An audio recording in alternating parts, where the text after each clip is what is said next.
నెల్లూరు జిల్లా సంగం checkpost police తనిఖీ కేంద్రం వద్ద పోలీసులు నగదు సీజ్ చేశారు. నెల్లూరు నుండి వాసిలికి వెళ్తున్న కారును ఎస్ఐ నాగార్జున రెడ్డి తనిఖీ చేయగా కారులో ఎటువంటి సరైన పత్రాలు లేకుండా తరలిస్తున్న 1,67,000 రూపాయల నగదు స్వాధీనం చేసుకుని సీజ్ చేశారు. ఈ సందర్భంగా ఎస్ఐ నాగార్జున రెడ్డి మాట్లాడుతూ ఎన్నికల కోడ్ నేపథ్యంలో ప్రజలు 50,000కు మించి నగదు తీసుకువెళ్లకూడదని అన్నారు.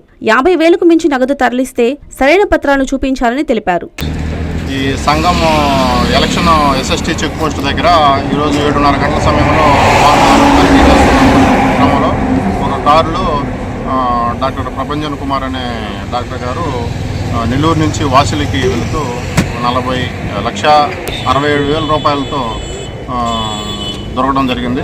మేము అమౌంట్ గురించి విచారించగా పొలం పనులకు అని చెప్పేసి చెబుతున్నారు. అవి క్యారీ చేయడానికి ఎలక్షన్ సందర్భంగా అమౌంట్ 50,000 కంటే ఎక్కువగా ఉండకూడదు కాబట్టి అతనికి దానికి సంబంధించినటువంటి ఆధారాలు డాక్యుమెంట్స్ సీజ్ చేయకుండా వాటిని సీజ్ చేయడం జరిగింది.